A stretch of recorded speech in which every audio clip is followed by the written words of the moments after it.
Salut à tous et bienvenue sur notre chaîne. Aujourd'hui, on va parler business rural et plus précisément d'un petit oiseau qui pourrait bien détrôner la reine de la basse-cour dans le cœur des entrepreneurs. Oui, vous avez bien entendu, on va comparer l'élevage de poules à celui des cailles. Vous pensez que la poule est indétrônable pour démarrer une petite activité rentable à la campagne? Eh bien, restez avec nous, car vous pourriez être surpris. On va voir point par point pourquoi la caille pourrait être une alternative bien plus maligne et lucrative. Préparez-vous à revoir vos certitudes.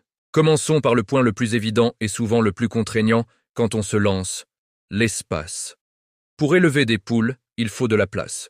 Un poulailler décent, un parcours extérieur pour qu'elles puissent gambader, tout ça demande des mètres carrés. Maintenant, imaginez les cailles. Ces oiseaux sont minuscules. On peut en élever un nombre conséquent dans un espace très réduit. Que ce soit dans une petite volière, des cages superposées dans un garage ou même un abri de jardin aménagé, la caille est championne de l'optimisation d'espace. Pour vous donner une idée, là où vous mettriez une seule poule, vous pourriez confortablement loger une dizaine de cailles, voire plus.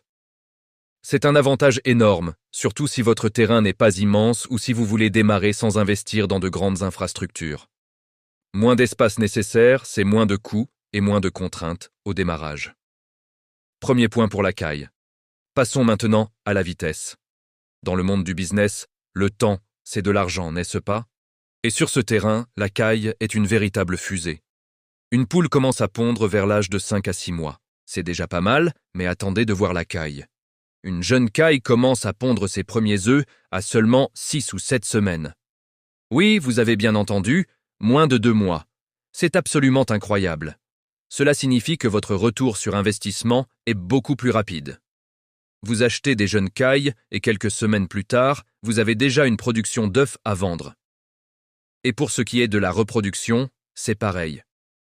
L'incubation d'un œuf de caille dure environ 17 jours, contre 21 pour un œuf de poule. Tout le cycle de vie est accéléré. Vous pouvez donc développer votre cheptel et augmenter votre production à une vitesse que la poule ne peut tout simplement pas égaler.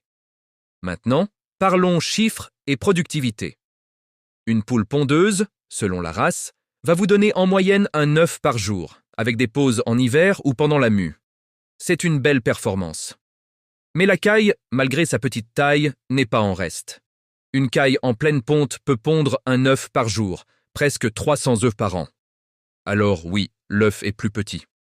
Mais là où ça devient intéressant, c'est quand on raisonne en masse. Pour produire 1 kg d'œuf, il vous faudra environ 80 œufs de caille. Mais souvenez-vous du point précédent. Vous pouvez avoir beaucoup plus de cailles que de poules dans le même espace. Si vous comparez la production d'œufs au mètre carré, la caille gagne haut la main. Elle transforme l'aliment en protéines de manière extrêmement efficace. C'est une petite usine à œufs sur pattes, très productive et qui demande finalement peu en retour. Un autre avantage souvent sous-estimé de la caille, c'est sa discrétion. Qui n'a jamais été réveillé aux aurores par le chant un peu trop enthousiaste d'un coq? Ou qui n'a jamais eu de plainte des voisins à cause du caquettement incessant des poules? Avec les cailles, ce problème est quasi inexistant. Le mâle a un chant, certes, mais il est beaucoup plus discret. Un petit cri roulé qui se fond dans les bruits de la nature. Les femelles, elles, sont quasiment silencieuses. C'est un atout majeur, surtout si vous vivez dans un lotissement ou avec un voisinage proche. Moins de bruit, c'est moins de conflits potentiels et plus de tranquillité pour tout le monde. Vous pouvez développer votre activité sans déranger personne, ce qui n'est vraiment pas négligeable. Parlons maintenant du marché. Les œufs de poule, on en trouve partout. C'est un produit de base, mais la concurrence est rude. Entre les supermarchés, les marchés locaux, le voisin qui vend ses surplus, il est parfois difficile de se démarquer. Maintenant, pensez aux œufs de caille. C'est un produit plus rare, considéré comme plus raffiné, un peu gourmet. On les trouve dans les épiceries fines, les restaurants, et de plus en plus de consommateurs curieux les recherchent. Cela signifie que vous vous positionnez sur un marché de niche. Et qui dit marché de niche dit souvent moins de concurrence et des prix de vente plus élevés. Vous pouvez vendre vos œufs de caille bien plus chers à l'unité que des œufs de poule. La demande est là et elle est croissante. C'est une excellente opportunité pour se créer une clientèle fidèle et valoriser sa production. Abordons un point crucial, l'alimentation. Nourrir ces animaux représente un des postes de dépenses les plus importants dans un élevage.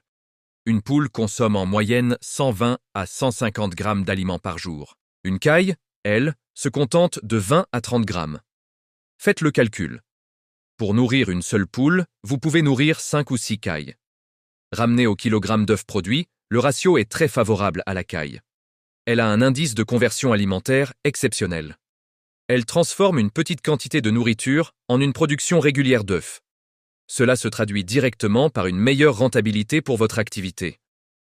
Vos coûts de fonctionnement sont plus bas, donc votre marge bénéficiaire est plus élevée.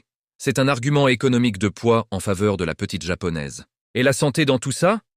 Les poules, bien que robustes, peuvent être sujettes à pas mal de maladies et de parasites, poux rouge, coccidiose, coryza. Ça demande une surveillance constante et parfois des traitements. Les cailles, et en particulier la caille du Japon qui est la plus courante en élevage, sont réputées pour être beaucoup plus résistantes. Elles sont moins sensibles aux maladies courantes de la volaille. Bien sûr, l'hygiène reste primordiale, comme dans tout élevage. Mais globalement, vous passerez moins de temps à vous inquiéter pour la santé de vos oiseaux et à gérer des problèmes sanitaires. C'est moins de stress, moins de frais vétérinaires potentiels et moins de pertes dans votre cheptel. Un élevage plus simple à maintenir en bonne santé, c'est un avantage de taille. Enfin, il faut parler de la polyvalence du produit. Avec la poule, on a principalement les œufs et la viande des poulets de chair ou des poules de réforme. C'est déjà très bien. Mais avec la caille, les possibilités sont tout aussi intéressantes, voire plus diversifiées sur un marché de niche. Il y a bien sûr les œufs frais, qui sont le produit phare. Mais vous pouvez aussi les vendre en conserve, marinés dans du vinaigre, ce qui est très recherché pour l'apéritif. Il y a la viande de caille, une viande fine et délicate très appréciée des gastronomes. Les cailleteaux rôtis sont un classique de la cuisine française. Et n'oublions pas les œufs fécondés. Il y a un vrai marché pour les particuliers ou d'autres éleveurs qui souhaitent faire éclore leur propre caille. Vous pouvez vendre des oiseaux d'un jour, des jeunes démarrés. La diversification est une clé pour sécuriser et augmenter ses revenus. Et sur ce point, la caille offre un éventail de possibilités vraiment passionnant. Alors, récapitulons. La caille a besoin de beaucoup moins d'espace. Elle grandit et produit beaucoup plus vite. Sa productivité au mètre carré est supérieure. Elle est plus discrète et donc plus facile à élever près des voisins. Elle vise un marché de niche plus rentable. Elle coûte moins cher à nourrir. Elle est plus résistante aux maladies. Et enfin, elle offre une plus grande diversification de produits. Attention, je ne suis pas en train de dire que l'élevage de poules n'est pas une bonne idée. Ça reste une activité formidable et accessible. Mais si vous cherchez à optimiser votre espace, votre temps et votre rentabilité, la caille présente des avantages stratégiques indéniables. C'est peut-être le business rural parfait pour ceux qui veulent démarrer petit mais penser grand. Si vous avez un coin de garage, un petit jardin ou une dépendance inexploitée, réfléchissez-y sérieusement. L'investissement de départ est minime et le potentiel est énorme. Voilà, j'espère que cette comparaison vous a éclairé et peut-être donné quelques idées. Si vous avez déjà une expérience avec l'élevage de cailles ou de poules, n'hésitez pas à la partager dans les commentaires, ça intéresse tout le monde. On adore vous lire. Si cette vidéo vous a plu, pensez à laisser un petit pouce bleu, ça nous aide énormément. Et surtout, abonnez-vous pour ne pas manquer nos prochains conseils sur le business rural et l'autonomie. Merci de nous avoir suivis et à très bientôt pour une nouvelle vidéo.